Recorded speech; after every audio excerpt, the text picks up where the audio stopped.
नमस्कार, update India news में आपका स्वागत है। मैं हूं अर्पिता माथुर आपके साथ। बुलेटिन की शुरुआत करते हैं इस वक्त की हेडलाइन से। सरकारी कर्मचारियों पर मनी लॉन्ड्रिंग केस के लिए मंजूरी जरूरी, सुप्रीम कोर्ट बोला ये प्रावधान ईमानदार और निष्ठावान अधिकारियों की रक्षा के लिए है। पराली जलाने पर केंद्र सख्त, सुप्रीम कोर्ट की टिप्पणी के बाद केंद्र ने जुर्माना बढ़ाकर 2 गुना किया। विकसित भारत के सपने को साकार करने में केंद्रीय भूमिका निभाएगी सेना और COAS जनरल द्विवेदी का बयान आया सामने।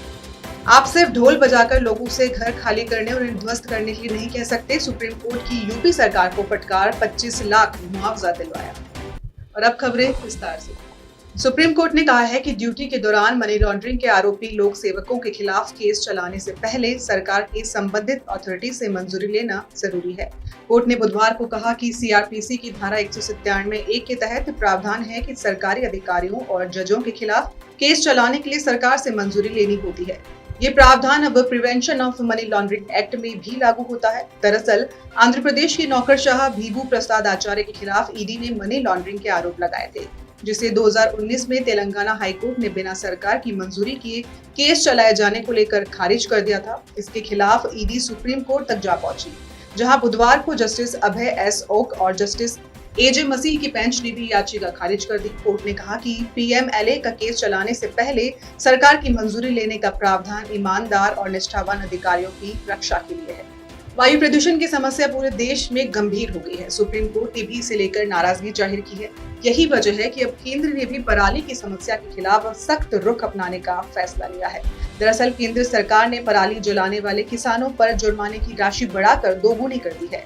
मीडिया रिपोर्ट्स के अनुसार 5 एकड़ से ज्यादा जमीन पर पराली जलाने पर जुर्माने की राशि बढ़ाकर 30,000 रुपए कर दी गई है।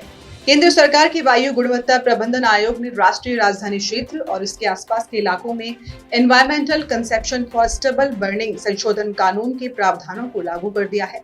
इस कानून में पराली जलाने पर जुर्माने और फंड के इस्तेमाल के प्रावधान बताए गए हैं। इसी के तहत जिन किसानों के पास 2 एकड़ से कम जमीन है, उन्हें पराली जलाने पर पर्यावरणीय जुर्माने के रूप में 5,000 रुपए देने होंगे। वहीं जिन किसानों के पास 2 से 5 एकड़ जमीन है और वो पराली जलाते पाए जाते हैं, तो उन पर जुर्माना 10,000 रुपए होगा। 5 एकड़ से ज्यादा जमीन वाले किसानों को पराली जलाने पर 30,000 रुपए का जुर्माना देना होगा।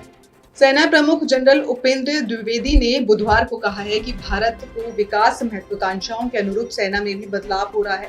सेना तकनीकी रूप से मजबूत, चुस्त और सक्षम सेना का निर्माण करके विकसित भारत 2047 के सपने को साकार करने में केंद्रीय भूमिका निभाएगी। उन्होंने कहा है कि सेना राष्ट्र की ताकत का प्रमुख स्तंभ और क्षेत्र में एक सुरक्षा प्रदाता बनी रहेगी। सेना प्रमुख ने एक बयान में ये जानकारी दी है। जनरल द्विवेदी ने 64वें NDC पाठ्यक्रम के प्रतिभागियों को शुभकामनाएं भी दी। उन्होंने भविष्य के लिए भारत के दृष्टिकोण को आगे बढ़ाने और नीति निर्माताओं के रूप में उनकी महत्वपूर्ण भूमिका पर जोर भी दिया है। वहीं सुप्रीम कोर्ट ने बुधवार को बुलडोजर एक्शन पर यूपी सरकार को फटकार लगाई है। अदालत ने कहा है कि मनमानी है, आप बुलडोजर लेकर रातों रात घर नहीं तोड़ सकते, आप परिवार को घर खाली करने का समय नहीं देते हैं। घर के सामान का क्या, वहीं उचित प्रक्रिया का पालन किया जाना चाहिए। चीफ जस्टिस DY चंद्रचूड़ ने कहा है कि आप इस तरह से लोगों के घरों को कैसे गिराना शुरू कर सकते हैं, बिना नोटिस के किसी घर में घुसकर उसे गिराना अराजकता है। सुप्रीम कोर्ट ने आगे कहा कि आप केवल ढोल बजाकर लोगों को घर खाली करने और उन्हें गिराने के लिए नहीं कह सकते। कोर्ट ने 2019 के एक मामले में यूपी सरकार को 25 लाख रुपए का मुआवजा देने का भी आदेश दिया है। महाराष्ट्र विधानसभा चुनावों के लिए महाविकास आघाड़ी ने 5 गारंटियों का ऐलान किया है। लोकसभा में नेता विपक्ष और कांग्रेस के सांसद राहुल गांधी ने मुंबई में MBA की गारंटियों का ऐलान किया। महाविकास आघाड़ी ने सत्ता में वापस लौटने पर कर्नाटक में लागू महालक्ष्मी योजना की तर्ज पर महिलाओं को 3,000 रुपए प्रति माह और महिलाओं और लड़कियों के लिए मुफ्त बस यात्रा का वादा किया है। कांग्रेस ने इसके बाद किसानों का 3 लाख रुपए तक का ऋण माफ और नियमित ऋण भुगतान पर 50,000 रुपए का प्रोत्साहन देने का भी वादा किया है। राहुल गांधी ने MBA की तरफ से कुल 5 गारंटियों का ऐलान किया है। 3 अन्य गारंटियों में जातिवार जनगणना कराएंगे, 50% आरक्षण की सीमा हटाने का वादा भी शामिल है। वहीं चौथी गारंटी में 25 लाख रुपए तक का स्वास्थ्य बीमा और मुफ्त दवाएं। इसी के साथ 5वीं गारंटी में बेरोजगार युवाओं को प्रति माह 4,000 रुपए देने तक की सहायता देने का ऐलान किया है। कांग्रेस नेता राहुल गांधी ने मुंबई की BKC में MBA की महाराष्ट्र स्वाभिमान सभा को संबोधित करते हुए बीजेपी की अगुवाई वाली केंद्र सरकार पर हमला बोला। राहुल गांधी ने कहा कि महिलाएं बसों में फ्री सफर अब कर सकेंगी।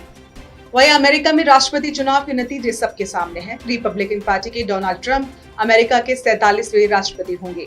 ट्रंप ने डेमोक्रेटिक पार्टी की कैंडिडेट कमला हैरिस को भारी वोटों से हराया है। अमेरिका का राष्ट्रपति चुनाव जीतने पर ट्रंप को दुनिया भर से बधाइयां मिल रही है। अदानी ग्रुप के चेयरमैन गौतम अदानी ने भी सोशल मीडिया के जरिए ट्रंप को अमेरिका के नए राष्ट्रपति बनने पर बधाई दी है। अदानी ग्रुप के चेयरमैन गौतम अडानी ने डोनाल्ड ट्रंप को अमेरिकी राष्ट्रपति चुनने पर बधाई दी है। उन्होंने बधाई देते हुए कहा कि सोशल मीडिया प्लेटफॉर्म एक्स पर अगर धरती पर कोई एक व्यक्ति है तो अटूट दृढ़ता, अटल धैर्य, निरंतर दृढ़ संकल्प और अपने विश्वासों के प्रति सच्चे रहने के साहस का प्रतीक है तो वो डोनाल्ड ट्रंप है। यह देखकर खुशी होती है कि अमेरिका का लोकतंत्र अपने लोगों का सशक्त बनाता है और देश के संस्थापक सिद्धांतों को कायम रखता है। अमेरिका के 47वें राष्ट्रपति निर्वाचन को बधाई। वहीं टोंक जिले की देवली उनियारा विधानसभा उपचुनाव जीतने के लिए बीजेपी कोई कसर नहीं छोड़ना चाहती है। 8 नवंबर को मुख्यमंत्री भजनलाल शर्मा देवली आएंगे और प्रत्याशी राजेंद्र गुर्जर के समर्थन में सभा को संबोधित करेंगे। देवली में देर रात मंत्री कन्हैयालाल चौधरी और जिला अध्यक्ष अजीत सिंह मेहता ने सभा स्थल का जायजा लिया और पुलिस अधिकारियों के साथ चर्चा की। 8 नवंबर को मुख्यमंत्री भजनलाल शर्मा हेलीकॉप्टर से देवली पहुंचेंगे। सीआईएसएफ के हेलीपैड से सभा स्थल तक वो पहुंचेंगे। इसके बाद मुख्यमंत्री के साथ मंत्री कन्हैयालाल चौधरी, प्रभारी मंत्री हीरालाल नागर, सांसद दामोदर अग्रवाल समेत भीलवाड़ा और सवाई माधोपुर जिले के विधायक भी मौजूद रहेंगे। इसी के साथ बुलेटिन में इतना ही। आप देखते रहिए अपडेट इंडिया न्यूज। नमस्कार।